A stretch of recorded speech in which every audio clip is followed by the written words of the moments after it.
Boa noite a todas, todos e todes. Hoje, o Elabora Entrevista traz a psicanalista e historiadora Adriana Setemi e a neuropsicóloga e psicanalista Gleice de Paula para a gente conversar sobre convivência e vínculos afetivos na pandemia. Obrigada por aceitarem o convite, Adriana e Gleice, e, por favor, eu peço que vocês se apresentem ao nosso público e já introduzam um pouco da temática que a gente vai falar hoje. Quer começar, Adri? Eu começo? Deixo com você.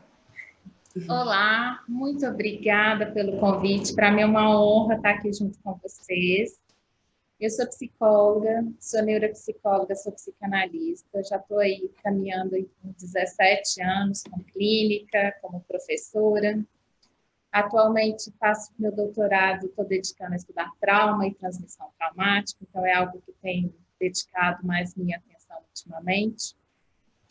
E junto com a Adri, que é uma colega e uma amiga, temos construído num trabalho que é Traços e Fragmentos, que é a nossa clínica psicanalítica e o nosso centro de formação em psicanálise e estudos interdisciplinares de história e memória. Então, eu passo para a Adri se apresentar, para depois a gente comentar um pouco o que a gente pensou sobre esse tema extremamente interessante, pertinente para o momento, sobre a questão das convivências e dos vínculos atualmente. Adri. Flávia, obrigada. É uma satisfação estar de volta aqui no Elabora Entrevista, agora muito bem acompanhada também da minha amiga e companheira de trabalho, Gleice de Paula. Queria agradecer o convite, Flávia, é maravilhoso estar de volta como convidada. Como a Flávia disse, eu sou historiadora, mas hoje estou aqui para conversar com vocês enquanto psicanalista, membro do Espaço Brasileiro de Estudos Psicanalíticos e parte da clínica social do Espaço Elabora, que sem dúvida é uma das atividades que hoje eu exerço com grande satisfação e muita honra. Além disso, como a Gleice mencionou, né, nós atuamos então no Espaço Interdisciplinar de Estudos de Memória e Formação em Psicanálise, que é o Traços e Fragmentos, e estamos aqui muito contentes de poder debater um tema que, sem dúvida nenhuma, tem afligido, independente de serem mulheres, homens, do gênero em questão, idade, é uma questão que vem tangenciando a todos nós durante esses dias sombrios. Não há outra forma de nomear o que a gente vem passando desde que teve início a pandemia da Covid.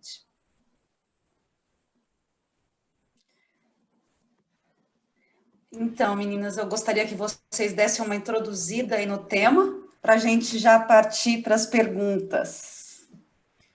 Então, quando a gente viu o tema, a gente parou assim, deixamos assim, o que isso provocou na gente, né? Tanto de sentimento quanto de reflexões. E aí a gente pensou que alguns pilares talvez sejam importantes para direcionar as nossas reflexões, não só aqui, mas quanto pessoas que estão preocupadas e dedicadas com essa situação.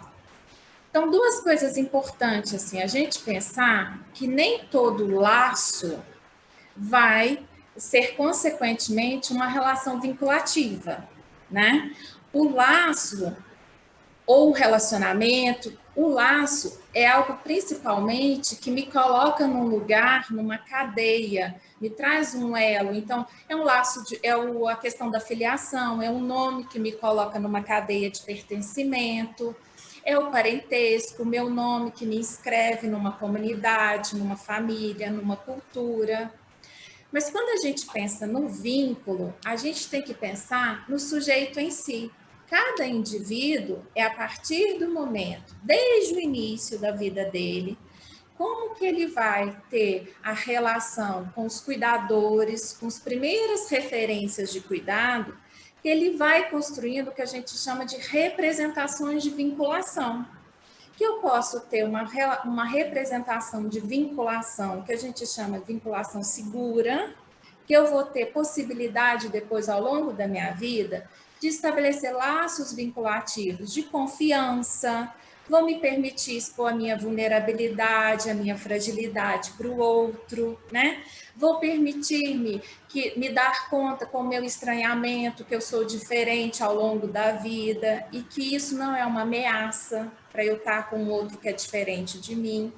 Mas a gente pode também não ter essas construções saudáveis e ter construções desorganizadas, de representações vinculativas desorganizadas ou evitativas, que isso vai refletindo em como eu vou construindo o meu relacionamento e os meus laços sociais, afetivos, familiares ao longo da minha vida, que vão ser cheios de rupturas, recomeços, né?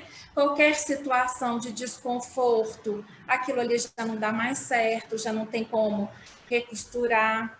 Então, isso é importante a gente pensar, que para eu ir ao encontro com o outro e a gente formar um relacionamento, são duas pessoas. São duas pessoas a partir da referência que cada um construiu para si de pensar o vínculo. E daí a gente pensa, então, que para essa condição da intimidade, há uma questão de até que ponto eu vou para uma construção de um relacionamento com o outro disponível a encontrar com outro diferente de mim, ou se eu quero que aquele outro ressoa as coisas que eu sinto, as coisas que eu penso, que a gente vai ali tendo uma mesmidade, né? Tem que pensar como eu, tem que sentir como eu.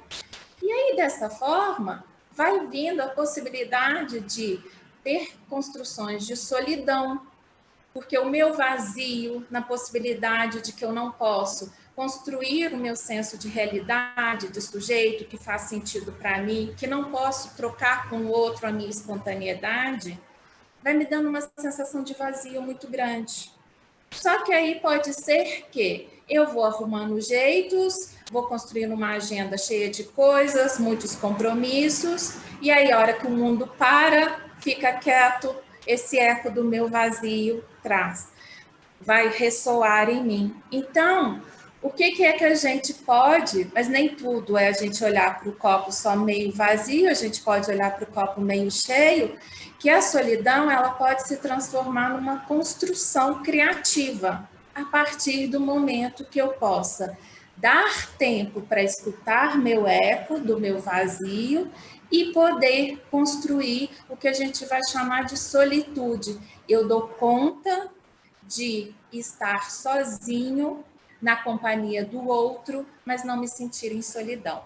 Então, é alguma coisa que eu penso, que eu e a Adriana ontem conversamos, que talvez seja reflexões que a gente vá, né, passando e principalmente que vai fazer com que a gente procure alguém, a clínica, né, um profissional da psicoterapia, da psicologia, da psicanálise, que possa nos ajudar a conter um pouco esse eco do vazio e fazer esse atravessamento para construir uma nova forma de estar no mundo e estar no mundo com o outro. Legal, bacana. Dri?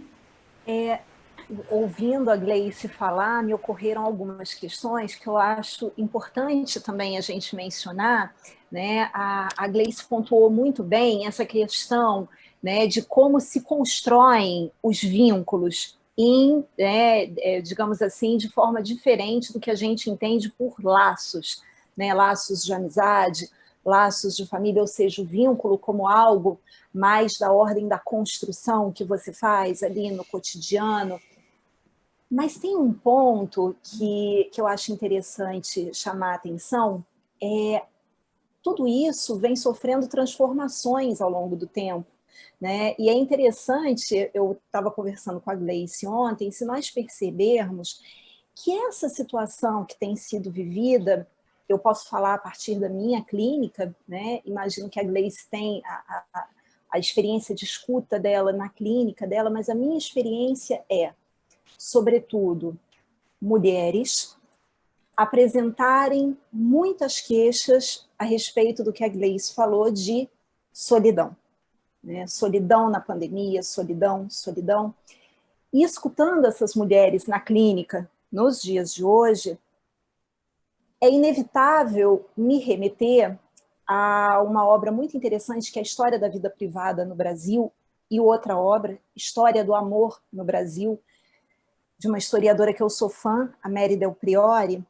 E nessas duas obras, os autores eles dão conta de um aspecto muito pertinente ao universo da feminilidade, né, o universo das mulheres, sobretudo se nós pensarmos em termos de história do Brasil, nós podemos pensar assim no período colonial, no período que o Brasil era império, começo da República. Então, nesse sentido, a gente pode pensar desde 1950 para trás, ou seja, metade do século XX para trás, o que se percebe das cartas que foram deixadas por mulheres, né, diários íntimos que foram escritos por mulheres.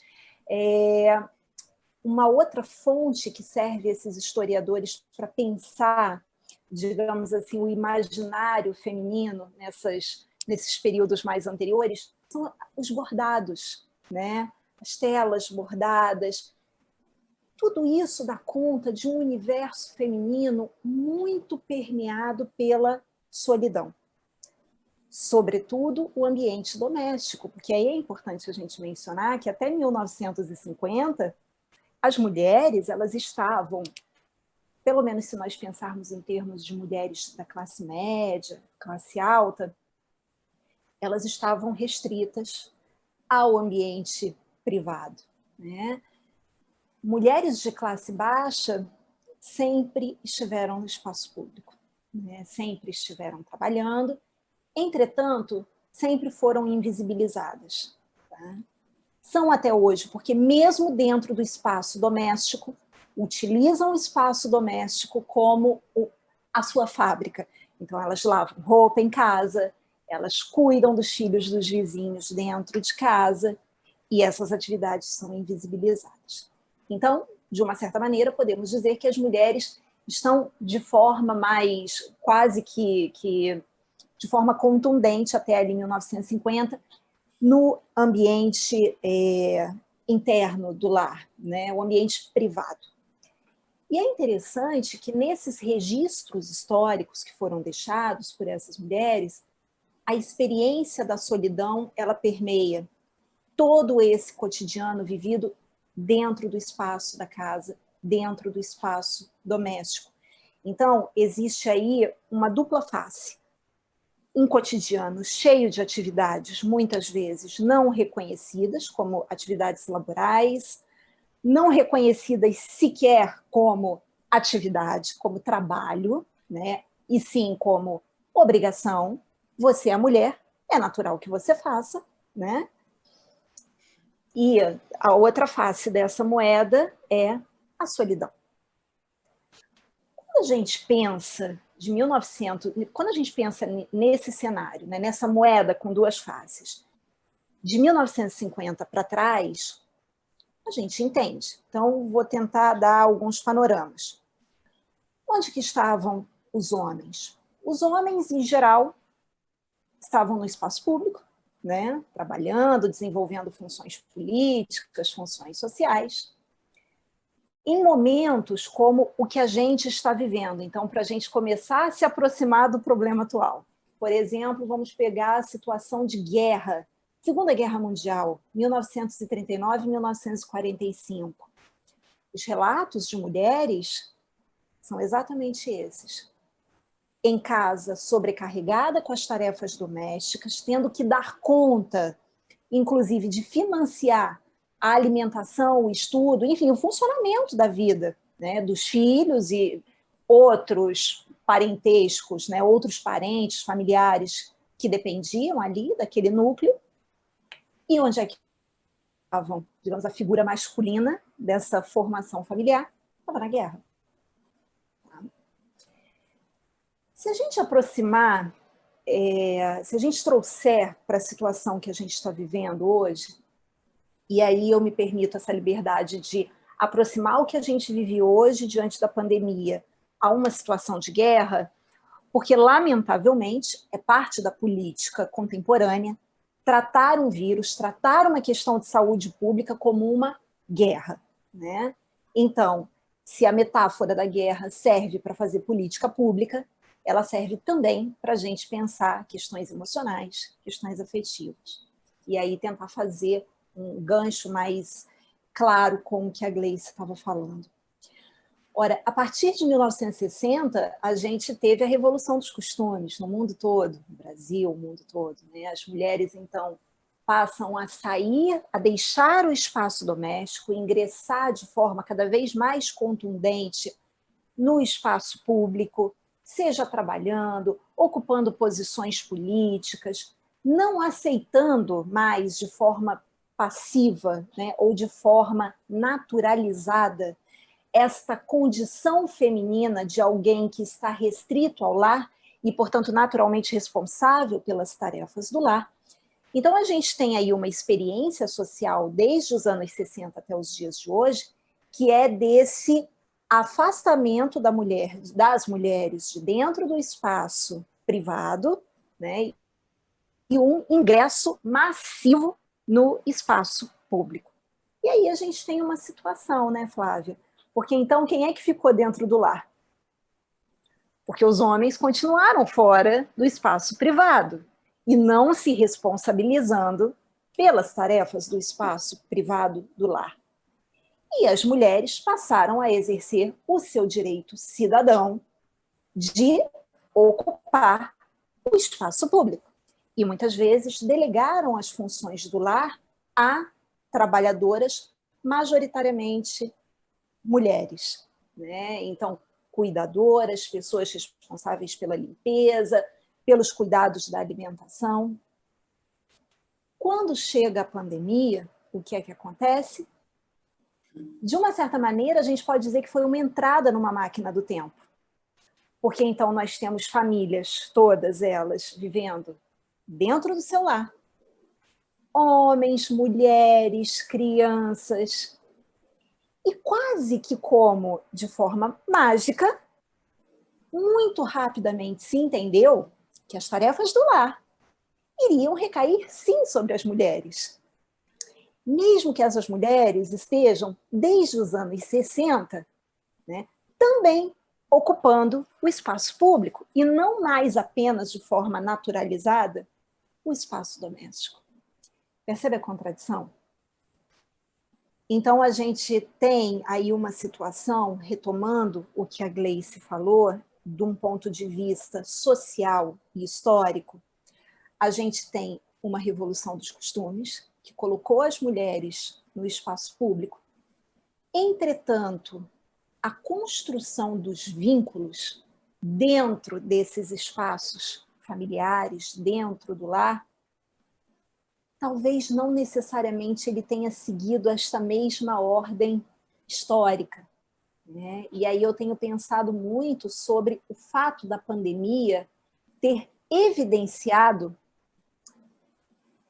alguns malogros dessa revolução dos costumes. Quer dizer, bastou haver uma oportunidade, sabe aquele ditado de que a ocasião faz o ladrão? Bastou haver uma ocasião para que os personagens eles se revelassem de forma muito semelhante àquelas mulheres e aqueles homens que são retratados nessas obras historiográficas que eu mencionei. História da vida privada e História do amor do Brasil. São homens que entendem de forma muito natural que o cuidado recai sobre a mulher, independente dela ter uma posição de trabalho, às vezes até, digamos, hierarquicamente superior, digamos, mais bem-sucedida, com uma formação, né, digamos, muito mais completa, muito mais avançada, independente disso, muito naturalmente, o trabalho do lar recaiu sobre a mulher. E a experiência de solidão que é retratada nesses documentos históricos, século XVI, XV, XVI, XVII, XVIII, XIX e primeira metade do XX, ele reaparece como se nós tivéssemos entrado numa máquina do tempo. Então, eu acho que são essas contradições que elas vêm causando um sofrimento que muitas vezes as pessoas não conseguem nomear. Porque, puxa vida, eu sou uma profissional bem-sucedida, na empresa onde eu trabalho, ou na escola, ou na universidade, ou seja lá onde eu for, eu sou uma autoridade, eu sou uma mulher respeitada, ocupo um cargo, tenho uma formação, diplomas, línguas e tal, e bastou uma pandemia, bastou uma ocasião para que a situação se revelasse mais velha do que andar para frente. Estruturou, mostrou o que estrutura efetivamente a nossa sociedade, né? E eu amei essa vinculação da psicologia com a história. História da vida privada tem artigo, algumas partes do livro são escritas por um primo meu, que é o Vilauta, que é um grande historiador, meu querido primo. Amo. Gente, gosta, né? Ele é muito bom, né? De Brasil Colônia. Isso, maravilhoso. Lá da Federal de Minas. Vamos agora, então, a parte de toda essa contextualização maravilhosa que vocês fizeram, para as perguntas aqui. Eu confesso para vocês que não é um tema do meu domínio, então eu fui estudar e a gente fez enquetes com o nosso público para apresentar casos para a gente trazer aqui para vocês, né? Situações que estão acontecendo, né? Então, assim, nesse contexto todo que você falou de distanciamento social, de recomendação de que as pessoas fiquem em casa, obviamente há alterações na rotina da família, né? As relações se intensificam porque acontecem no mesmo espaço. Isso afeta a convivência, ou seja, né, acaba favorecendo o aumento de alguns conflitos, né?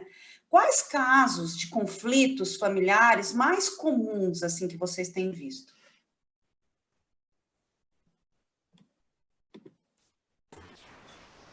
Olha, eu vou só dar uma situada assim, muito rapidamente para a gente compreender assim, a dinâmica, porque que surge, às vezes, tantos conflitos, inclusive a gente chega até nos atos de violência, né? A agressividade está aumentando tanto. Então, assim, a gente tem que pensar que a família, a instituição família, do mesmo jeito que a instituição cultura, a sociedade, a gente vai estabelecendo e se constituindo a partir de pactos e contratos. Alguns contratos são que a gente fala que são conscientes, né? A gente estabelece, então, horários, termos, eu vou alugar minha casa, a gente tem um contrato que ali as coisas estão tácitas. Mas a grande maioria das nossas relações, nós vamos fazendo pactos inconscientes, que vão sendo os lugares que a gente vai ocupando na família. Então, a gente fala que dentro da família tem uma micropolítica de poder aí. Então, que o pai tem um lugar, a mãe tem um lugar, e eu vou falando isso, o pai e a mãe, façam favor de me entender a função parental, tá? Não estou falando de uma coisa heteronormativa, quem vai ocupar a função, né, de pai e de mãe, assim. Então, esses lugares estão sendo ali instituídos e estabelecidos. E vai se estabelecendo uma regra, e é muito importante isso que a Adriana falou, que geralmente o que acontece? Os casais, estou ali, casada, vem um filho, morre o casal e nasce a família. Então, precisa existir ali um outro pacto, de outros lugares, de outra dinâmica acontecer. A mulher, até então, trabalhava em casa. De repente, ela decide fazer uma faculdade, um curso técnico, quer estabelecer? Vai-se ali estabelecer outros pactos, outras rotinas. Quando a gente, todo esse arcabouço que já está estabelecido, essa trama que já está definida, cai, naturalmente, isso precisa de um novo arranjo. Só que, o que acontece? Se eu não estou muito bem comigo, no sentido assim, peraí, que lugar que eu ocupo e que novo lugar que eu estou disponível para ocupar, e o outro diferente de mim, vamos fazer uma outra negociação, acaba que fica esse jogo assim, peraí, que isso é meu e você tem que fazer da forma como eu digo para você fazer. Então, acaba que vai dando espaços para eclodir o que a gente chama assim, se eu quero que o outro faça as coisas de acordo com a minha referência, se o outro não faz, é como se eu invalidasse o outro. Então, acaba tendo essas relações assim de violência, porque o mundo não está ali funcionando da forma como eu quero que ele funcione. E aí caiu, eu não estou ali com tempo para dedicar, como que vamos cuidar disso para funcionar de um jeito diferente, os atritos começam a surgir. Então, aí começa a dar a possibilidade de rupturas, da possibilidade, né, desse desgaste, porque o estranhamento, que é natural, que o outro é diferente, que agora eu vou olhar para esse outro que estava do meu lado, mas antes não dava tempo para isso, que às vezes a gente até nem encontrava durante a semana. Um dormia mais cedo, porque o outro tinha que acordar mais cedo, né? Na hora que a gente está ali de cara a cara, parece que a gente está dormindo com o inimigo. Então, de certa forma, né, vai virar aquele jogo assim, agora, quem é que vai tomar conta disso e como é que essas coisas vão se estabelecer? Então, fica esse caldeirão em erupção e muitas coisas vêm à tona, sem falar que, se a gente for, vem à tona aqueles desgastes que foram ficando para debaixo do tapete, né? Que eu vou fazendo de conta que eu não vi, que eu vou arrumando jeito na vida de ir funcionando. A hora que a gente está ali, é esse eco que eu estava falando, esse eco que está tudo aqui, desse vazio que está em borbulha, vai eclodir. Isso, inclusive, a gente podia até complementar a minha pergunta com essa questão, porque eu ia perguntar para vocês também sobre a amplificação dos conflitos pré-existentes nessa situação, que é isso que você falou, aqueles conflitos que são jogados na vida, quando a vida está toda normal, né, em outro cenário, as pessoas jogam para baixo do tapete, mas que nessa situação eles emergem e se amplificam, né? Porque nós estamos vivendo uma coisa que é da nossa sociedade contemporânea, que a pandemia deu. A gente, a gente não está mais vivendo essa distinção entre o público e o privado. O privado está dentro da nossa privacidade. Desculpa, o público está dentro da nossa privacidade, né? Então, o que acontece? É como se as referências fossem sempre o externo. A gente está ocupando personagens na vida o tempo todo para figurar o melhor, né? A cara do sucesso, a imagem do sucesso, sabe? A família, margarina. Então, assim, vai ficando muito complicado e é isso. E aí a gente vai tentando fazer remendos nas nossas relações ao longo da nossa vida para ir dando jeito daquilo segurar a onda. Só que quando lá fora não está mais dando esses contornos todos, o caldo vai entornar. E eu sou daquela, e que bom que entorne, porque é uma possibilidade que a gente tem de construir uma outra forma das coisas serem possíveis, saudáveis, né? Uhum. Mas o mais interessante que você com a sua fala me fez lembrar uma coisa que eu tenho observado há algum tempo já. Nas redes sociais, a gente sempre costumava ver aquelas fotos de famílias felizes, né? Viajando, famílias felizes em festas, não tem mais fotos de famílias, ou seja, dentro de casa ninguém é feliz. Acabaram as famílias felizes, as famílias margarinas das redes sociais. É muito interessante como é observável isso. Eu, pelo menos, assim, sempre via pessoas que gostam de publicar essas fotos de viagens, que publicam o prato que está comendo, não sei o que está fazendo. Não vejo mais. Desapareceram as fotos de famílias felizes. É muito louco observar, assim, a semiótica da coisa também, né? Posso fazer um ganchinho Claro. no que a Gleice falou? Adorei essa. Queria pegar isso que ela falou de que o caldo entorna, né? E aí você falou das fotos, fazer uma semiótica dessa. Você quer ver onde o caldo entornou? Mas entornou mesmo, assim. Foi nessa questão da vinculação entre pais e filhos. Especialmente quando são filhos menores de idade, em idade escolar, e o sofrimento que esse convívio sem tréguas, vamos dizer assim, porque a grande questão é que tem um psicanalista que eu gosto muito, ele se chama Joel Birman. Ele, além de psicanalista, é filósofo e ele escreve bastante a respeito dessa temática. E o Joel ele tem uma passagem que ele fala sobre o desamparo tatuado na pele. da sociedade contemporânea e, sobretudo, da juventude. E quando o Joel Birman ele comenta a questão da juventude, ele diz o seguinte, que uma marca da contemporaneidade são essas crianças que nascem em lares onde pai e mãe são figuras ausentes. Então, onde é que essas crianças que vão se tornar adolescentes e jovens, onde é que eles vão ter a experiência da construção do vínculo? É com as babás, com as cuidadoras, né? Com as profissionais responsáveis pelos cuidados do lar.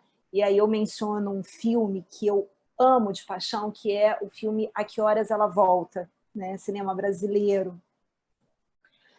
A Que Horas Ela Volta, e um outro que eu acho que faz um par perfeito com esse filme, que se chama Casa Grande, também cinema brasileiro, né? Que mostra justamente, são histórias diferentes, mas que retratam jovens brasileiros, né? Numa situação de crise, ali, sobretudo na época do vestibular, e a quem é que eles recorrem quando existe essa crise emocional, né? Quer dizer, a adolescência não é uma fase de crise, a adolescência é a crise. A crise instaurada. É a crise, a adolescência é crise. Né? Mas o que a gente tem visto, pelo menos eu tenho visto na minha clínica, né, são queixas vindas tanto da parte dos filhos, como da parte parental, né, quem exerce essas funções parentais, no sentido de dizer, o que eu faço com essa criança? O que eu faço? E agora que eu não posso viajar? O que é que eu faço com esse estranho? Como a Gleice falou, eu adoro essa fala da Gleice. E aí você tem pais que não sabem o que fazer com as suas, usando uma terminologia que eu particularmente tenho muita implicância, que está na moda, com as suas crias. É tão bonitinho, né? A minha cria, a sua cria, mas na hora de você lidar com a cria, você não sabe o que fazer. Por quê? Porque falta a figura do professor, né? Foi um meme, como tão eu sou desvalorizado, convenhamos. Exatamente. Como eu exerço a função de professora também, foi um meme muito comum, principalmente entre os colegas que dão aula em escola, né, dizerem, agora eu quero ver esses pais irem na escola reclamar que os professores não fazem nada, eles estão vendo o inferno que é. E os defensores do homeschooling, então? Né? Não é mesmo? Desapareceram todos. Desapareceram todos. Então, isso que a Gleice falou também me chama muito a atenção por esse aspecto, né? Quer dizer, é no convívio do lar, é no cotidiano do ambiente familiar que você tem a experiência da construção dos vínculos. Mas o que a sociedade contemporânea apresenta, né, em termos sociais, é algo totalmente avesso a isso, né? Quer dizer, a experiência de construção de vínculos ela está delegada a terceiros. E aí você tem o colapso, porque a situação da pandemia tirou a figura do terceiro. Do terceiro, que na verdade é quarto, sei lá, porque tirou a escola, tirou a natação, tirou a escola de inglês, né? Tirou as figuras do cuidado dentro do lar que são empregadas para exercer o cuidado, né, em tarefas domésticas. Então, esses pais se viram diante de estranhos. Então, eu queria pegar esse gancho da Gleice com o caldo entornar, que eu acho que foi aí que o caldo entornou, fez borbulha, e mais, esse caldo estava azedo, sabe? Quando você vê aquele feijão com nata, né? Então, é interessante você mencionar esse exemplo especificamente, porque no começo da pandemia, a gente entrevistou aqui um psicólogo que estava lidando com a terapia familiar. E logo no começo já da pandemia, tinha pais surtando, porque eles perceberam exatamente isso que você falou, que eles não conheciam seus filhos. Eles não sabiam os gostos alimentares, não sabiam da evolução de aprendizado deles. Ou seja, muito pouco, né? E isso estava gerando a maior parte dos conflitos dentro de casa, né? Ao invés de encarar como uma oportunidade, falar assim, então agora eu vou conhecer o filho que eu tenho, né, e eu vou estabelecer laços com ele, vínculos com ele, não, você surta, surta e vai para o psicólogo. Eu não conheço esse ser, o que eu faço com esse ser, né? Ô, Flávia, mas eu gostaria muito que a grande maioria surtasse e fosse procurar a gente, entendeu? Porque, assim, a grande questão nessa... E só para fazer isso que você falou é muito importante, porque quando eu falei lá na primeira fala minha da questão do vínculo, porque é esse pai e essa mãe nesse lugar que vão ajudando o filho a estabelecer o sentido da vida dele a partir dessas coisas muito simples. Do que você gosta, qual que é o tempo que você funciona, como é que você organiza o seu dia a dia, né? Então, o pai e a mãe, como mediador da criança, que vai ajudando a criança a construir uma rotina de vida para ela mesma. Agora, se isso não está acontecendo, as crianças vão ficando num vazio que vai gerando ansiedade, que vai gerando uma aflição muito grande, que vai perdendo uma conexão da realidade, porque a gente tem um outro problema. Se esse outro terceiro, se não é o professor, mas é a internet, o videogame, a rede social, porque aí a gente vai ter um outro problema também. A criança vai tendo essa dificuldade entre estabelecer a noção de realidade e de mundo virtual. E quando chega questões para ela que ela precisa lidar com a própria angústia, ela não dá conta.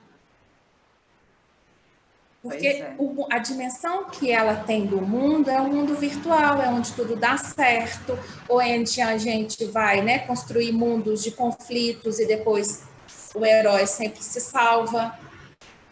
Então, tem outro detalhe também dessa questão, assim, que bom que se as pessoas entendessem que nós, o lugar desse espaço, de construir, de olhar, de enxergar um ou outro, que lugar que a gente está vivendo e que lugar que a gente construir, é muito importante. Para a gente não fazermos só trocas de mediadores, quem que vai ocupando essas funções, porque aí as nossas crianças estão cada vez mais adoecidas, mais ansiosas, com mais déficits de atenção, mais deprimidas, mais caóticas no dia a dia e na organização delas com os vínculos e as relações com os pares dela. Com certeza. Aqui em casa, hoje mesmo, eu catei todos os tablets, videogame, tudo que tem de eletrônico e pus em cima na estante e falei, acabou. Acabou porque o senhor vai aprender que existem outras atividades e outras coisas para se fazer no dia a dia. E ele tentou negociar, porque, né, o meu filho é bem do diabo, ele tem 5 anos, mas não parece. Que ele tenta negociar, agradando, fazendo promessas. Falei, não, filho, você tem que entender que, acho que nem no médio prazo, no curto prazo, isso vai te prejudicar. E ao contrário do que acontece com esses pais que surtam porque não conhecem seus filhos, para além de tudo que eu faço, eu dou atenção para o meu filho. Eu construo coisas junto com ele, eu tenho tempo de dedicação a ele, que é dele, de fazer as coisas com ele, de estar com ele. Então, eu não permito. Mas se você... E assim, chega uma hora nessa situação que a gente está de cansaço, esgotamento... Quantos pais não entregam um tablet, um videogame para o filho e falam, some, né? Ou uma outra temática que eu já, nesse mesmo assunto que eu acho importante abordar com vocês, porque também acontece. Eu já vi outras figuras, por exemplo, eu participo de um grupo de mães da escola do meu filho, que tem mães que estão sentindo muita culpa ao mesmo tempo. Não porque elas não conhecem os filhos, elas têm uma relação, que nem o meu vínculo com o meu filho, de dar atenção, de estar com o filho, mas o trabalho doméstico, junto ao trabalho em home office, ocupou de tal maneira o tempo que elas não têm tempo para dedicar aos filhos. E aí vem aquele sentimento de culpa gigantesco, da gente, às vezes, de eu já ter feito uma ligação de vídeo com uma das mães, falando, calma, sabe? Você precisa se conter, assim, você precisa entender que há momentos que isso acontece, e seu filho, como você sempre teve uma relação com o seu filho, você sempre desenvolveu isso com o seu filho, eu acho que não, sabe, não, este momento, ele vai saber compreender, seu filho te conhece, né, você conhece seu filho e seu filho também te conhece, porque fica um sentimento de culpa horrível, isso, assim, por exemplo, nesse caso que eu estou contando especificamente para vocês, a criança desenvolveu uma ansiedade horrível, porque ele começou a roer unhas, ele começou a tirar tufinhos de cabelo, da idade do meu filho, e ela chorando para a gente, se sentindo culpada, porque ela não tinha como deixar o trabalho, né, e o trabalho doméstico, e cuidar dos 2 filhos, porque ela tem 2 filhos em idade escolar pequenos, em casa, e o marido fora, trabalhando, né? Então, assim, como trabalhar esse equilíbrio, né, das atividades no tempo, para superar também esse sentimento de culpa que muitas vezes, e mais vezes até a mulher do que o homem, né, domina a gente e afeta a nossa saúde mental profundamente, e da criança, né? Você tocou num ponto assim, incrível, que eu vou trazer para a conversa um psicanalista que a Adriana sabe, que é o Winnicott, o dono do Winnicott, que é um psicanalista inglês, que ele é muito conhecido, ele era pediatra, então a frase do Winnicott que ficou assim clássica é a mãe suficientemente boa. E que a mãe suficientemente boa, ela precisa falhar, porque ela precisa dar espaço para a criança construir responsabilidade. É uma palavra que a gente fala muito pouco, para mim, responsabilidade. A criança, a partir dos 4 anos de idade, ela já tem condições psíquicas para dar conta de ver o que é que ela pode fazer, responder, ver se aquilo que ela fez, né? O seu filho aí vai barganhar com você, mas ele dá conta já de falar assim, peraí, foi demais. Desse jeito, se eu for continuar, o castigo vindo, né? Então, assim, a criança já tem condições. A grande questão é a gente dar tempo, que é uma palavra hoje que é tão cara do nosso tempo. Dar tempo para a criança internalizar que, peraí, se eu pedir mais, se eu chorar um tom acima, não vai dar certo. Deixa eu ver um outro jeito para fazer isso. Então, quando a gente pensa, agora a questão da culpa é um caminho disso. Nesse tempo que a gente está construindo o senso de responsabilidade, é o momento que a gente está aprendendo a mediar o que foi isso intencionalmente, que aí eu te machuquei ou eu te fiz mal, mas eu também posso me dar o tempo de falar assim, olha, gente, peraí, deixa eu ver o que eu preciso fazer para reparar isso. Preciso consertar isso. Agora, uma coisa que eu penso é que qual que é a questão hoje das mães? Da culpa gigantesca desse camelo, da culpa que está carregando das costas. Vai para uma questão da performatividade. E foi aquilo que eu trouxe da situação de que nós não estamos diferenciando o espaço público do espaço privado. A mulher incrível que precisa bater meta, que precisa atender não sei quantos clientes, que precisa, sabe? Não é a mãe dentro de casa. Então, esse personagem fora de casa não pode ser o mesmo personagem dentro de casa. E que falhar é a possibilidade da criança construir senso de responsabilidade. E a gente tem que pensar que, para a gente, e aí eu já vou dar um salto que é muito importante, a gente só constrói uma sociedade democrática com sujeitos responsáveis, sabendo o meu espaço de limite com o outro e sendo responsável pelas minhas escolhas, inclusive na hora do meu voto. Se aqui atrás, neste momento que eu estava precisando de um espaço para me haver com que isso que eu fiz, se está bom ou não, e o que eu vou fazer, se eu tenho possibilidade de fazer isso. Então, eu acho que a gente tem que, assim, olhando para o nosso tempo, uma coisa que eu falo muito com os pais, os pacientes meus que têm filhos. Olha, vamos olhar, cada tempo é um tempo. Então, o que, que deu para fazer nesse tempo? Manteve a escola? Conseguiu assistir a aula? Manteve contato com os coleguinhas? Os vínculos se permaneceram? Mantivemos rotina? Porque em tempos de crise, a gente tem que pensar que a gente está vivendo um tempo de crise, a gente tem que se preocupar em manter um senso de continuidade. Falo muito isso aqui em casa. Né? Então, assim, o que, que a gente pode fazer para que a hora que a gente chega em casa, o terror que está lá fora não adentre para nossa casa? Então, porque senão a gente vai ficar tudo de perna para o ar o tempo todo. E esse limite para saber a hora que eu vou desligar a televisão, que eu não dou conta mais de escutar as notícias desse jeito, não é ser negacionista. É saber assim, peraí, nesse momento eu preciso dar conta e pensar o que está acontecendo, o que eu posso fazer com a minha família para ter uma atitude responsável, sabe? É esse tempo de distanciar do público e o privado. Dri, quer complementar? Quero sim.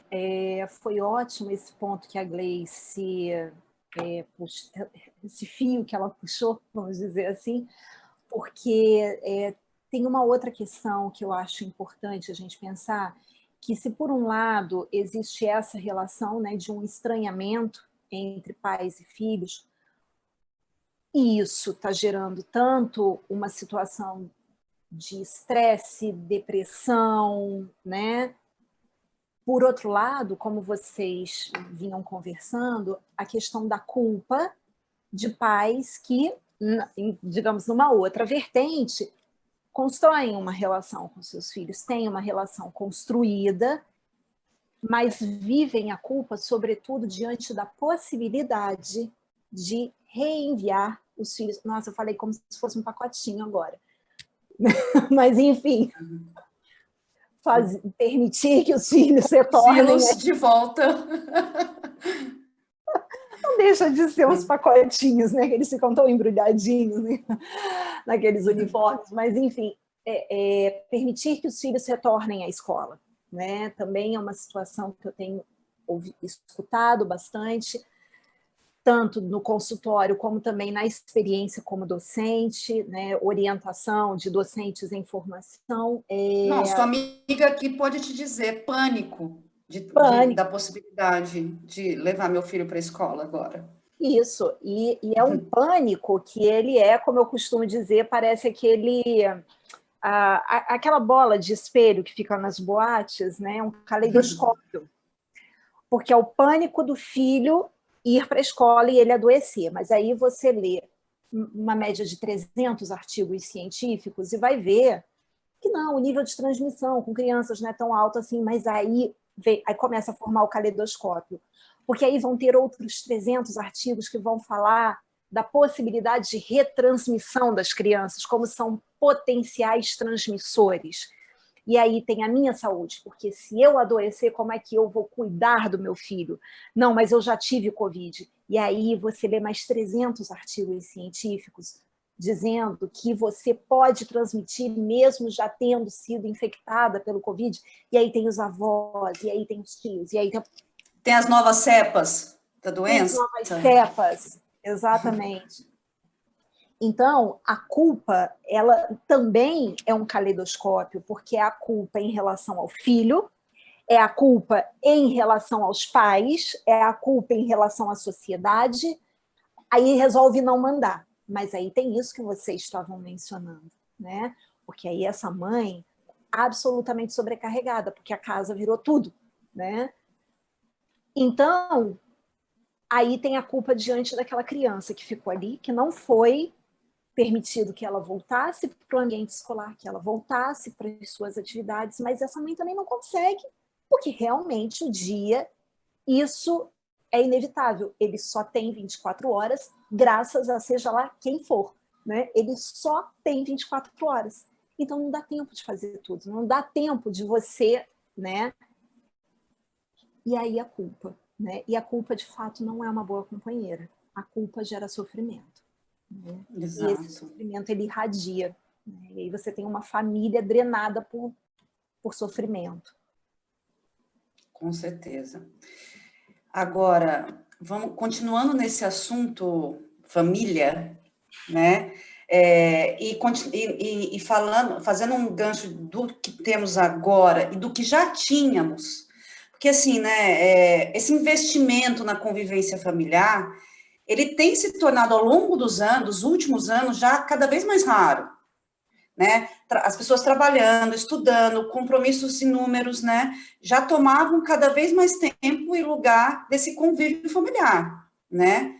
Então, assim, com a pandemia, eu acho que essa equação ela ficou ainda mais complexa, né? Porque, como eu disse, muitas pessoas estão em casa, mas ao mesmo tempo repletas dessas mesmas tarefas que eram externas e que agora vieram para dentro da casa, né? Ou seja, elas estão, mas estão ocupadas, né? E como vocês veem isso afetando esses vínculos familiares, os vínculos afetivos, e que sugestões vocês dariam, né? Lembrando que cada família tem suas particularidades, né? Que são diferentes realidades em cada núcleo familiar, né? Dariam para aproximar as pessoas nesse contexto, assim, digamos, vamos chamar assim de lado bom da pandemia, vai, a oportunidade de, né, ter uma convivência que você já não tinha muito tempo por conta justamente dessa vida louca que a gente está vendo por aí. Então, assim, então é assim, a primeira, é isso, assim, a possibilidade do caldo entornar é a possibilidade da gente ter um tempo. Eu acho que a primeira coisa, a gente saber utilizar o tempo, que pode ser um tempo aproveitado. No seguinte, eu não tenho condição de ficar o dia todo com o meu filho, mas é um tempo presente com presença. É essa conjugação de palavrinha que a gente tem que utilizar. Aquele tempo que eu estou ali pode ser o tempo que a gente vai tomar café da tarde juntos, ou pode ser o tempo que eu vou estar ali do lado enquanto ele está fazendo, sabe, o para casa. Pode ser 20 minutos, pode ser 30 minutos. Mas que aquele tempo que eu esteja ali com ele, eu não esteja aqui no WhatsApp, eu não esteja na rede social. É um tempo com presença. Então, eu acredito que a possibilidade que a gente tem agora, porque o fato da gente ter perdido a nossa dinâmica social, profissional, o dentro e o fora, tudo invadiu. Então, a gente precisa, de novo, arranjar as peças do quebra-cabeça. É isso. Os pactos, os contratos precisam ser rearranjados. E possivelmente esses conflitos surgiram porque esses pactos, esses arranjos já estavam desarranjando. Então, tinha gente que estava mais sobrecarregada, tinha gente que estava muito desligada, juntou todo mundo, aquilo ali gritou. Então, eu penso que seja um momento que a gente possa ter disponibilidade para aproveitar este tempo que estamos no mesmo espaço para escutar o outro, para enxergar o outro na diferença, para permitir que o outro seja diferente de mim, para permitir que o outro tenha outros planos e que a gente possa, então, construir junto. Que as experiências só constroem e compartilham juntos se a gente é um de um jeito e que a gente pode trocar. Então, espaços, individualidades, né? Que a gente possa ter essa disponibilidade de enxergar e escutar o outro e construir novas rotinas e como pensar que isso faz parte da nossa vida. A cada momento que acontecer uma coisa diferente com algum membro do círculo familiar, vai acontecer que vai ter um estranhamento, eu vou ver que eu tenho vulnerabilidade, que eu tenho fragilidades, e que o outro pode me auxiliar nessa construção de grupo. E não pegar aquela minha vulnerabilidade e me agredir, e me tentar colocar alienado nessa relação. Então, assim, saúde, eu penso que a gente pode aproveitar esse momento para construir sensos de saúde pessoal. que eu possa ter espaço, individualidade e responsabilidade para conseguir ter um tempo de compartilhar com o outro que é diferente de mim. Exato. Agora, Gleice, só um parênteses. Você entregou seu estado de origem quando você falou para casa. A tarefa das crianças para casa. Na hora eu lembrei da minha infância. Eu fui lá atrás. Você não tem ideia. Eu falei assim, gente, ela entregou a origem dela agora, sim. Dri, quer completar? Gente, não tem nada melhor do que andar acompanhada de gente de Minas Gerais, né? Nossa Senhora!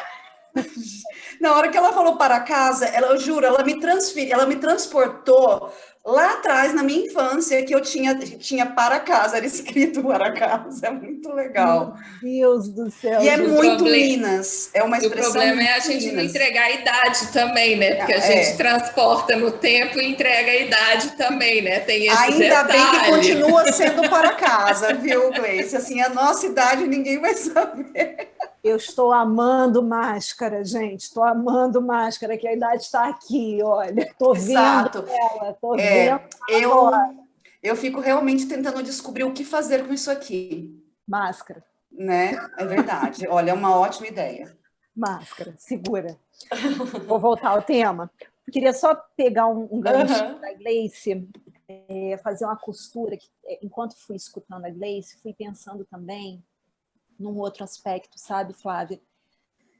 Tem alguns psicanalistas que atualmente falam com muita propriedade numa verdadeira epidemia de autismo, né, que caracteriza a sociedade contemporânea. E é um tema que ainda desperta muita controvérsia, desperta, sobretudo, ânimos, né? Porque durante muito tempo acreditou-se que o autismo ele era fruto de uma determinação, digamos, biológica, né? Algo genético. E hoje, né, é quase não há consenso, né? Mas vamos dizer assim, há um entendimento de que não é algo geneticamente determinado, né? O autismo ele é fruto justamente da interação com o meio, desse meio onde e das formas como se constroem os vínculos, sobretudo com as figuras parentais ali na primeira infância, né? E aí, enquanto eu escutava vocês falarem, isso me ocorreu porque, de uma certa maneira, quando a gente pensa, né, ter os filhos sob os olhos dos pais, né, nessa situação em que todos estão, de alguma forma, obrigados a ficarem dentro de casa, isso devolveria o olhar da família, né, isso, dessas figuras do cuidado.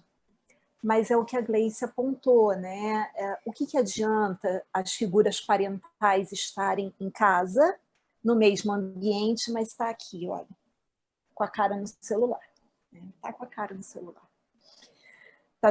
São aquelas fotos clássicas também, tão clássicas quanto aquelas que você mencionou, Flávia, sobre as famílias margarina, todo mundo, margarina, Doriana, né? Todo mundo feliz, comendo. Mas é isso, as pessoas estão fotografando a família, mas enquanto isso elas não estão interagindo com a família, elas estão interagindo com a tela do celular, a partir do qual elas estão tirando a foto, que elas vão tirar essa foto para postar. Enquanto isso elas estão perdendo o tempo da piada, o tempo da brincadeira. Do show.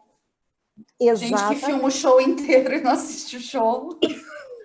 Isso para mim é a coisa mais louca do mundo. Não dá para entender, especialmente porque não fica bom, gente, entendam. Ninguém volta para ver, por favor, sabe? Anotem num post-it. Mas, enfim. E aí, Flávia, ouvindo então você e a Gleice falando, me ocorreu essa questão de que, mesmo estando dentro de casa, esses filhos eles podem continuar sem ter o olhar dos pais, né?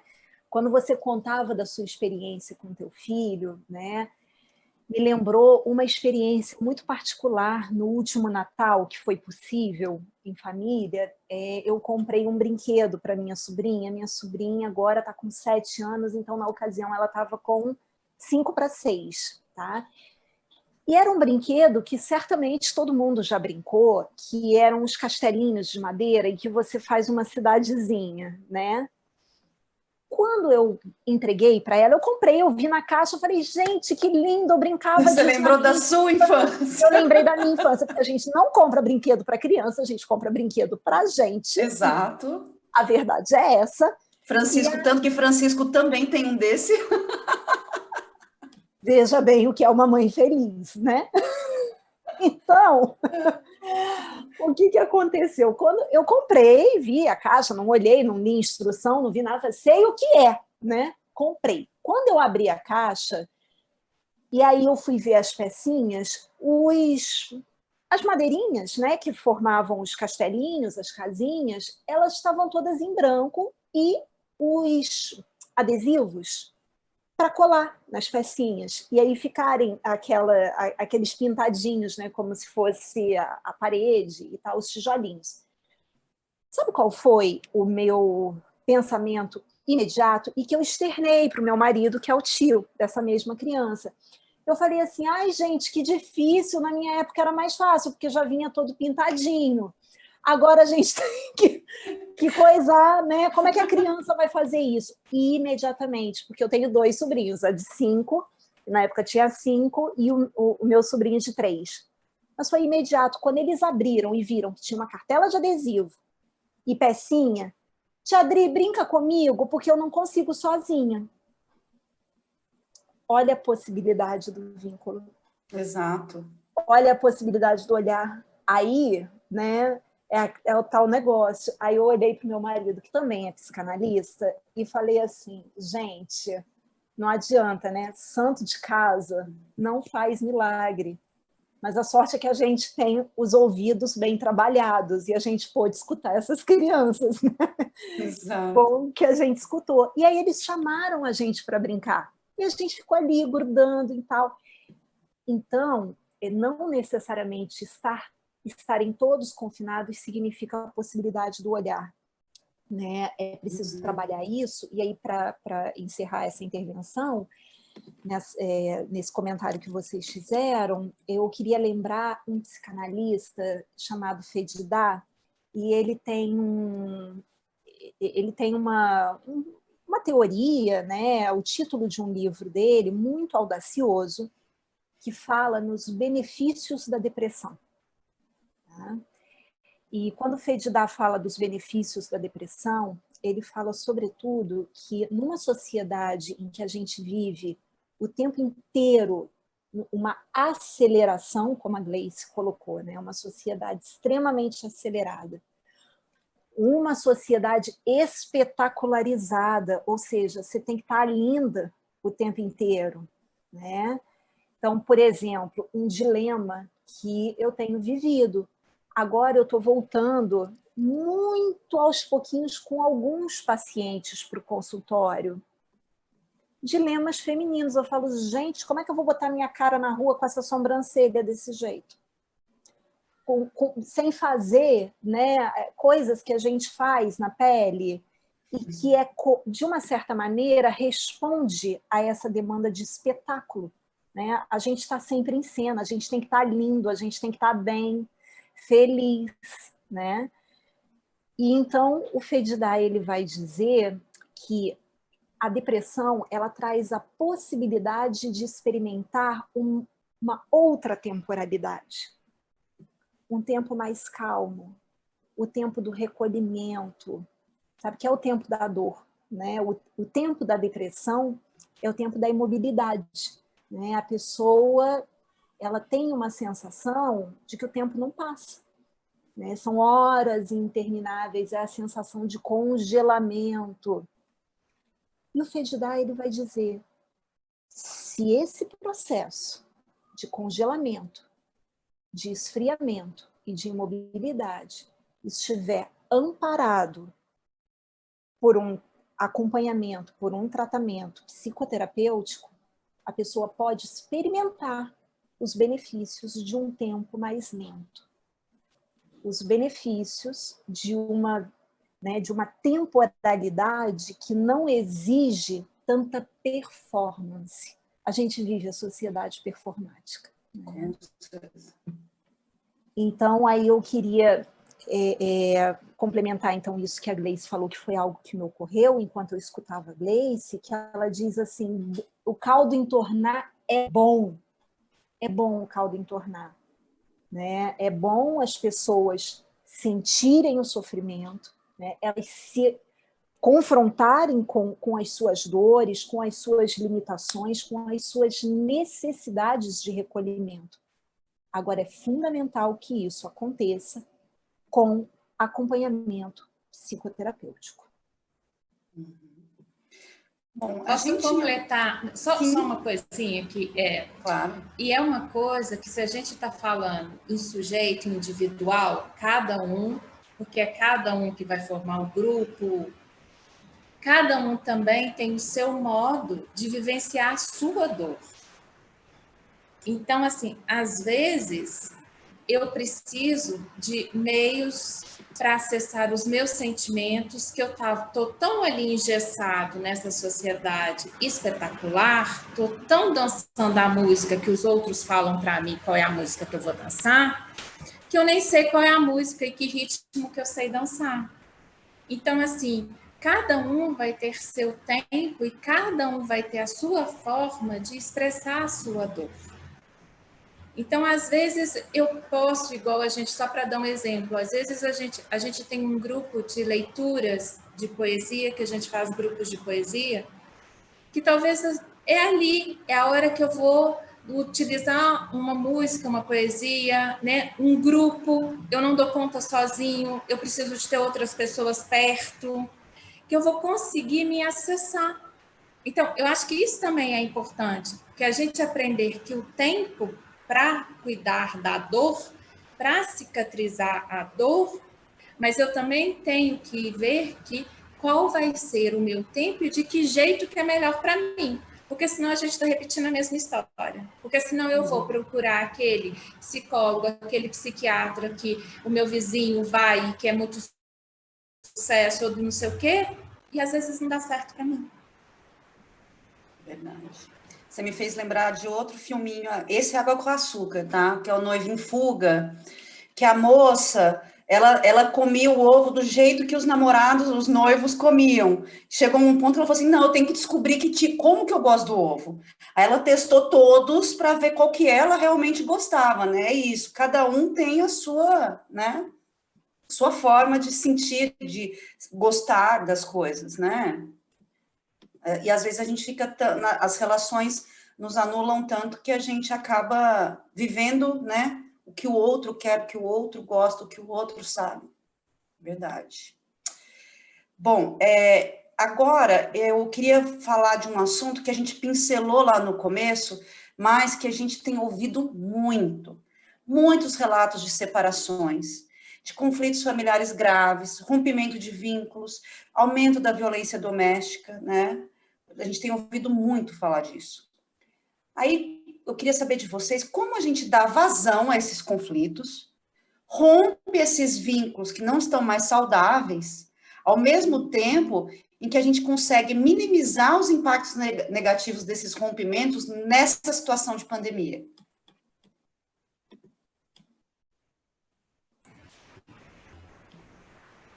Uma coisa que a gente tem que... Existe uma coisa que nós trazemos dentro da gente, é saber dar o lugar positivo do que a gente chama de impulso de destrutividade, que se ele não for utilizado para o bem, ele é utilizado para o mal. Então, todas as vezes que a gente tem aqui inquietações, irritabilidade, angústias, né? Desconfortos e parece que eu estou aqui explodindo, já está aqui me dando eco com essa situação de que esse meu sentimento, esses meus impulsos, essa minha energia, não está sendo conduzida para o lado positivo. Eu não estou fazendo, porque para a gente construir coisas, e isso a gente começa no brincar, por isso que é tão importante a criança brincar. É a hora que ela tem possibilidade, que ela vai vendo o limiar dessa energia dela. Ela joga na parede, vê que ela jogou na parede e foi muito forte, aí ela quebrou o brinquedo. E agora ela não pode jogar na parede daquele jeito. Então, é esse tempo, mas aí ela vai ver que aquilo ali também pode ser um movimento para ajudar ela a construir, reconstruir. Então, é essa energia que, se a gente escoar ela para o lado positivo, vai fazer com que a gente construa coisas boas.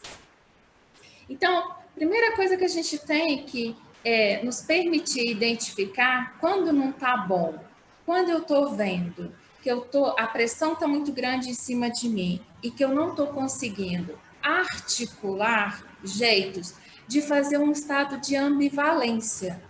Porque nós vamos vivendo em camadas que eu falo das micropolíticas. O meu chefe é superior, o Estado é superior. E quando a gente não consegue ter boas articulações, e ao contrário, eu estou vivendo uma situação ali que não está legal. Aí quem teria que me amparar já me desampara, que é a questão que a gente está vivendo hoje do nosso Estado, né? Desampara. Então o que faz? Eu vou ficando ali muito só, muito sozinho, muito eu com as minhas coisas, que eu não sei o que eu faço com isso, que está gritando dentro de mim.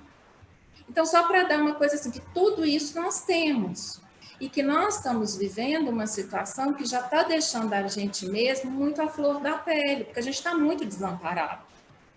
A gente está lidando com as angústias, com as aflições da vida, e a gente não está tendo para onde procurar, né? Amparo, acolhida, para eu dar conta de cuidar dessa dor.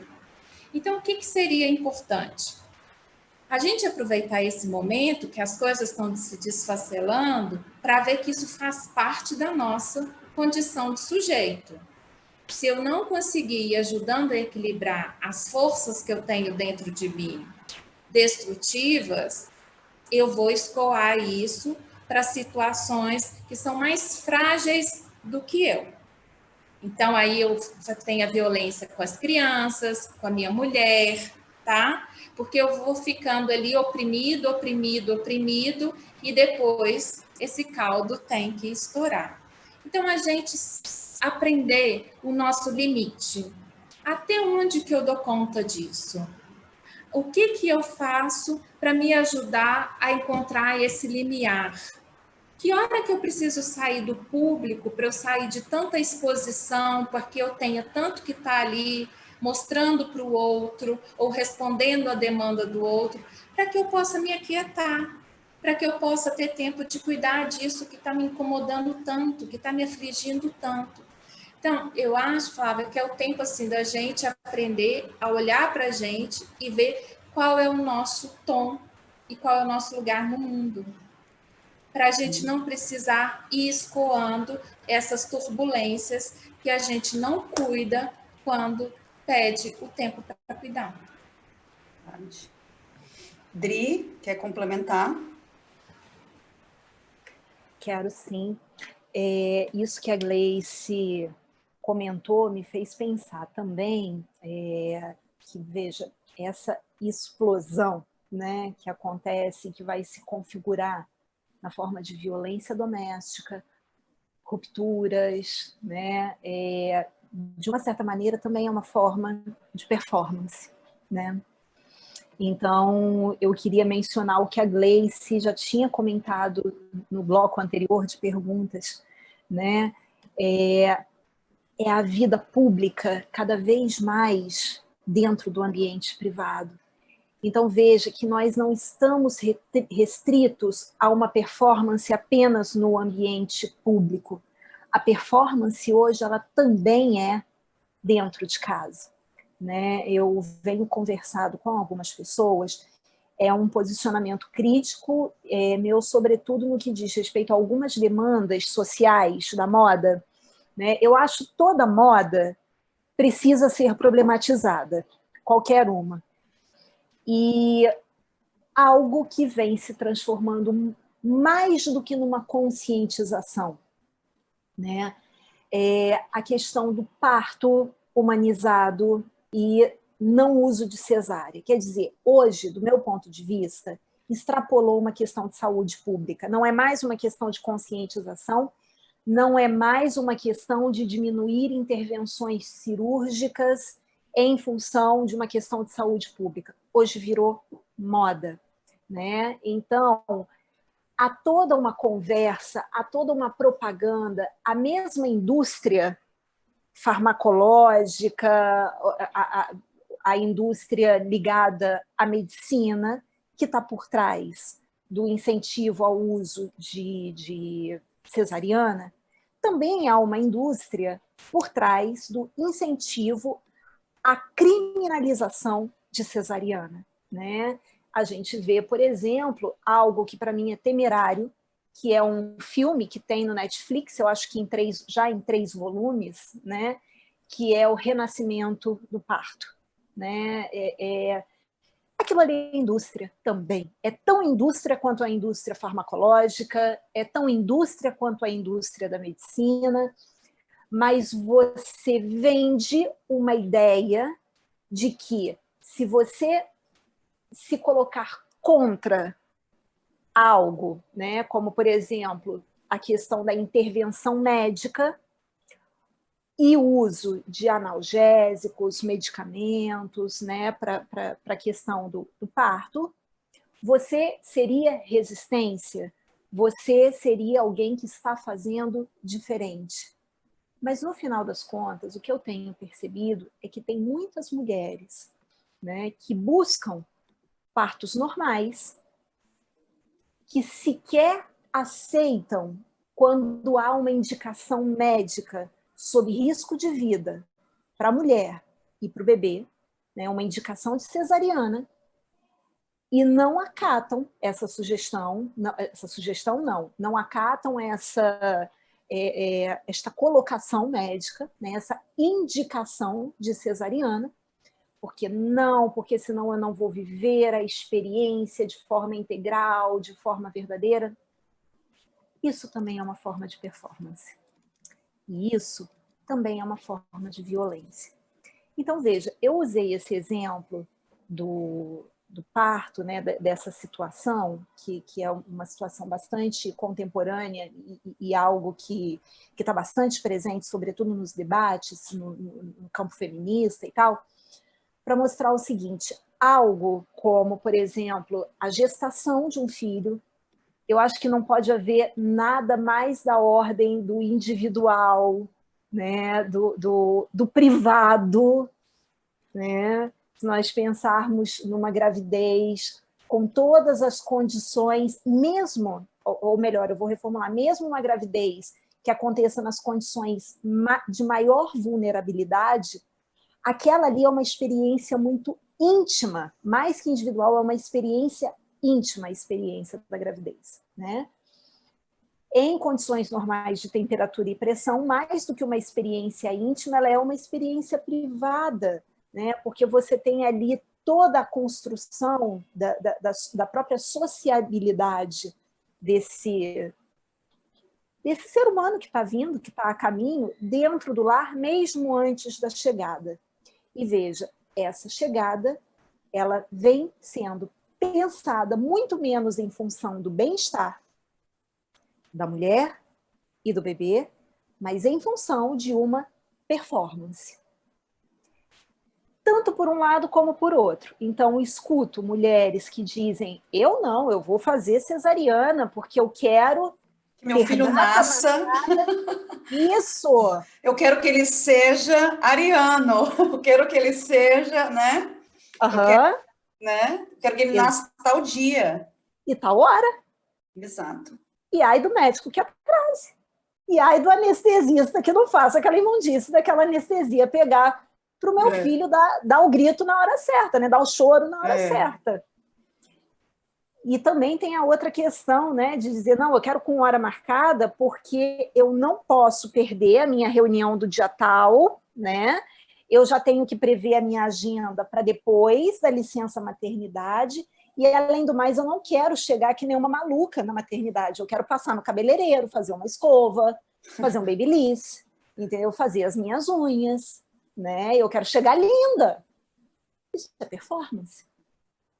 Da mesma forma, eu só vou conseguir vivenciar a experiência da feminilidade, porque eu só vou ter contato com o meu feminino, e se for um parto normal. E o médico está dizendo, é perigoso, tem risco para a criança, tem risco para você, não importa, eu vou aguentar, eu vou suportar. Ouço relatos de mulheres que vivenciaram 28 horas de trabalho de parto, e os médicos dizendo, olha, tem que... Quer dizer, quando você tem condições, né, de bem-estar para todos os envolvidos, ok. Se não, é uma questão de performance. Isso é performance. Então, esse exemplo todo, essa volta toda, para dizer que mesmo no que há de mais íntimo e até de mais sagrado, já que a maternidade, por outro viés, também está sendo, muitas vezes, lida como algo da ordem do sagrado, da conexão com as ancestrais, com a feminilidade e tal. Então, até isso está impregnado por esse espírito da contemporaneidade, que é a sociedade da performance. Então, as pessoas estão performando dentro de casa. Atos de violência são performances. Atos de ruptura abrupta também podem ser lidos como performance, né? Então, eu volto ao que a Gleice mencionou, né? Tentar olhar para as pessoas que vivem dentro dessa estrutura familiar como outros que são diferentes, e que o convívio, né, exige construção de vínculos, reconhecimento de alteridade, né? Então, acho que é por aí. Era essa a intervenção que eu queria fazer. Não, achei bem interessante, assim, porque hoje vocês usaram exemplos, situações em que eu me vi muito nas minhas decisões, nas minhas escolhas e tal. E se isso essa sintonia acontece comigo, acontece com muitas pessoas que estão nos assistindo. Eu era uma pessoa que queria fazer um parto normal, mas justamente porque eu não gosto de muitas intervenções, eu não gosto de tomar nem medicação, assim, para dor de cabeça. Eu sou uma pessoa que não curte remédio, medicamento e tal. Mas esperei. Essa criança não queria nascer, ele queria ficar na minha barriga. E ele fala até hoje que ele queria ficar na minha barriga. Então, o médico chegou uma hora e falou assim, olha, seu líquido acabou. Você vai começar a colocar ele em situação de risco. Falei, então, eu morria de medo, né, de uma cirurgia. Imagina uma pessoa que não gosta de tomar medicamento. Mas eu falei, não, então, né, eu sempre falei para ele, a gente vai fazer, eu acho que a criança determina até mais como vai ser do que a mãe nessa situação. Ele vai ser do jeito que tiver que ser para que nós dois fiquemos saudáveis, né. Mas realmente eu vejo dos dois lados, duas situações muito performáticas mesmo, da pessoa que quer agendar o parto, de que quer naquele dia, naquele horário, porque tal dia, tal horário, tal, ele é fã não sei de quem que nasceu nesse dia, horário, enfim, é no mesmo dia do aniversário do pai, da mãe, então eles querem, e um outro que é também, assim, eu sou descolado e eu vou fazer o parto natural, não por um desejo realmente íntimo de uma coisa que você, ao longo da sua vida, foi construindo, foi se informando e foi curtindo, né? É muito louco, realmente, tudo isso, gente. Eu nunca tinha pensado nesse conceito, assim. Nunca tinha conceituado. Você hoje conceituou para mim a sociedade da performance. Porque é isso, as pessoas, elas estão vivendo tanto virtual e querendo mostrar... Essa história do show, por exemplo, a minha, assim, quando eu vou em show, eu vejo as pessoas não assistindo o show, porque eu esqueço o celular, gente, eu não lembro que tem celular. Sabe, as pessoas sempre falam para mim, mas você foi na festa e não tirou foto. Eu falei assim, eu estava na festa. Eu fico na festa, eu não presto atenção, eu nem lembro de celular essas horas. Eu estava no show, mas a maior parte das pessoas ficou ali filmando. Elas não vivenciam mais, não experienciam mais as coisas, né? Isso é muito louco. Isso é muito louco. E você hoje sabe? Deu nome para isso que eu sempre observo. Que lindo isso, adorei. Agora, a gente vai fazer uma última pergunta que veio do público, tá? E aí depois a gente vai ter que fechar. Mas estava tão bom esse papo. A pandemia pode contribuir com o apagamento do indivíduo, sobretudo das mulheres?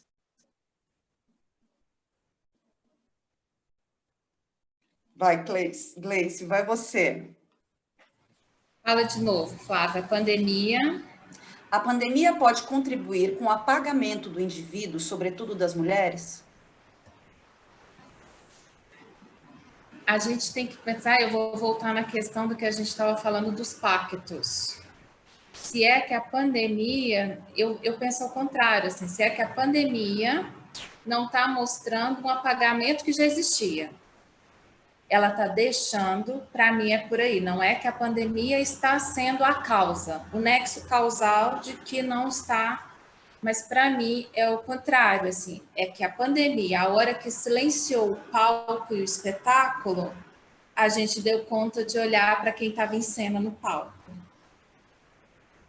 Então, essas mulheres que estão sendo apagadas, elas já estavam vindo sendo, e aí eu pego a costura com que a Adriana falou, o que a gente tem vindo, porque a gente precisa sempre olhar para o sujeito social e histórico. Então, que lugar que a gente vem ocupando ao longo e que agora o focou e que deu tempo. A gente está com tempo, é uma palavra tão primorosa, a gente está com tempo de olhar para as coisas que estão aí gritando. Então, assim, eu vou para o outro lado, assim, se a gente está conseguindo enxergar e escutar esse apagamento que apareceu agora, é o que a gente vai fazer com isso? Eu penso por aí, sabe? O que a gente vai fazer isso? Que sentido que a gente vai dar isso agora? Que construção que a gente vai dar para isso agora? Que outro lugar, que outras vozes que a gente vai ocupar, que outros sentidos que a gente vai costurar? Porque só deu espaço para luz em cena de um espetáculo que já estava ali para acontecer. Então, o que a gente vai fazer com isso? Dri, o que a gente vai fazer com isso, Dri? Pois é, na verdade, eu vou aproveitar e fazer um convite a quem está nos vendo, nos escutando, né? Uma saída terapêutica para essas situações, porque, veja, descobrir-se invisível é algo que causa um sofrimento terrível, né? Especialmente quando você passa o dia inteiro agindo, né? Fazendo dezenas de coisas, e aí volta aquilo que eu mencionei, né? É a mulher bem-sucedida, é a mulher que ocupa um posto, né? Uma hierarquia altíssima no seu lugar de trabalho, com uma formação, páginas e páginas de currículo, mas quando ela chega em casa, ela se vê, né, na mesma posição daquelas mulheres dos séculos anteriores, né? Então, isso causa sofrimento, isso causa angústia, né? Isso causa ansiedade, porque, sobretudo, isso dá a impressão de que a gente ainda não chegou. Sabe aquela coisa assim, você caminha, caminha, caminha, caminha, caminha, a praia nunca chega? É sempre um horizonte distante, né? Foi aí que pote de moeda, né? Potinho de moeda depois do arco-íris. Exatamente, o potinho de moeda. É aí que eu falei que a pandemia, né, ela vem, e essa situação em que seja, porque, e aí é importante também mencionar isso, né, Flávia e Gleice, que, veja, a pandemia ela começou em 2020, mas o rescaldo dela vem se arrastando até hoje por diferentes motivos. Seja porque a pessoa desempenha uma função laboral que não foi convocada a retornar ao fronte, né, ao espaço público, exemplo, os professores, seja porque a pessoa perdeu o trabalho, né? Quantas, né, e falando de Brasil, quantas pessoas foram demitidas, perderam seus trabalhos, enfim, empresas que faliram, negócios que não foram adiante. Então, isso gera essa sensação, e aí, ainda por cima, esse cenário no ambiente privado, né? Cabe a mim desempenhar as funções do cuidado, embora eu tenha esse currículo, essa função, isso, aquilo. Uma saída é a arte, né? Quer dizer, uma saída terapêutica, né? Além da terapia, do espaço terapêutico em si, eu não tenho a menor dúvida em dizer que arte, literatura, né, são saídas terapêuticas. Por quê? Muitas vezes é através da literatura, e aí eu estou falando literatura, mas isso também pode se expandir. A gente está na época a gente está na era digital, né? Então isso pode se expandir para filmes, enfim, qualquer coisa que diga respeito à arte. Porque a arte, ela sem dúvida nenhuma, ela tem uma função de estimular a produção da fantasia. E a fantasia, de uma certa maneira, é uma possibilidade de você vivenciar internamente aquilo que, seja pelo motivo que for, você não consegue vivenciar na sua vida prática, real, vamos dizer assim, na vida real. Né? Na vida real. Na vida real. Então, a literatura, sem dúvida nenhuma, pode ser um caminho, pintura, bordado, está na moda também, bordado está super na moda, né? Olha aqui, Inclusive, eu estou esperando de presente um bordado de uma amiga minha, sabe, Gleice? Tem isso, tem essa promessa, ela será cumprida. Inclusive, vai um para Gleice também, né? Essa leva vai um para Minas também. Região sudeste toda, né? A gente está representando o sudeste, só está faltando Espírito Santo. Mas a gente vai aqui usar esse exemplo para reafirmar o que a gente está falando da questão do tempo de cada um. Cada um tem o seu tempo de funcionar e de não performar. Então, é por isso que a gente vai estar aguardando o tempo, né? O tempo de produção, o tempo de confecção para chegar para a gente. Exatamente, exatamente. Não me venha com esse papo de benefícios da depressão, né? Faça o seu bordado. Mas veja, agora voltando a falar sério, a arte, ela sem dúvida tem esse papel, né, de abrir os caminhos da fantasia, digamos assim, a possibilidade de você fantasiar, de você delirar ali, né, e sonhar futuros, né, sonhar futuros. Quer dizer, diante de uma realidade em que o futuro é um lugar tão, sei lá, né? A gente não sabe o que é, a gente não sabe nem o que é o presente, que dirá o futuro. A arte, sem dúvida nenhuma, é uma forma é um caminho para sonhar futuros. E foi pensando nisso que eu e a Gleice, a gente criou um projeto que tem um nome, eu acho um nome muito convidativo, né? Chama-se Leituras de Si, e é um projeto de formarmos grupos de leitura, vamos dizer assim, né, a partir de obras literárias. Então, assim como existem os clubes de leitura, né, os clubes dos livros hoje em dia, mas a nossa proposta é reunir pessoas, né, em torno do gosto pela literatura, então pessoas que gostam de ler contos, romances, né? Então, a partir de abril, a gente vai fazer o primeiro encontro, o primeiro grupo, né? Na nossa página, eu queria convidar todos a conhecer o Espaço Traços e Fragmentos, né? Lá já tem a chamada com a fichinha de inscrição, tá? Então, a nossa proposta é o quê? A partir de um autor, a partir de um livro, de um conto, né? Na nossa primeira atividade vai ser com a Clarice Lispector, e o tema vai ser o tema da entrevista, né, que são...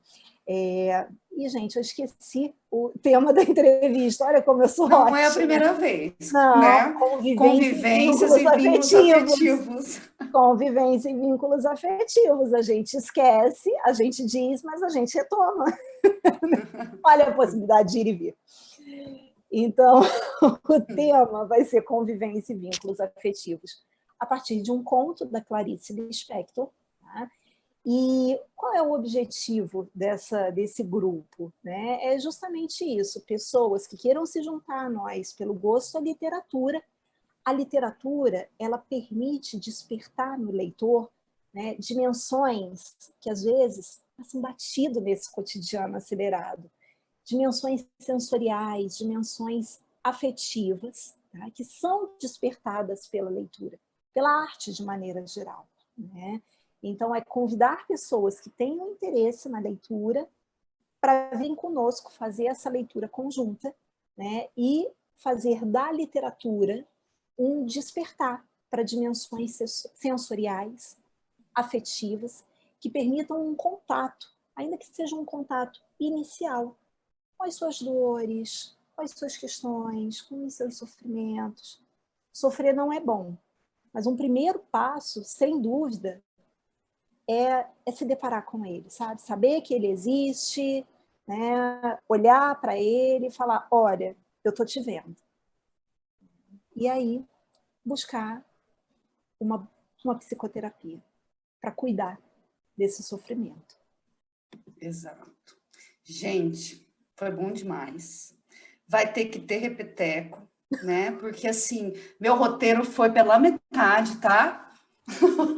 Então, vamos ter que ter outra oportunidade, né?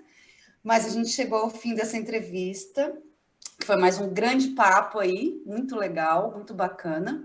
Queria agradecer imensamente vocês por essa partilha de informações e conhecimentos. Eu me vi em muitas questões aqui e tenho certeza que muitos do nosso público também se viram, né? Então, muito obrigada, Adriana, muito obrigada, Gleice.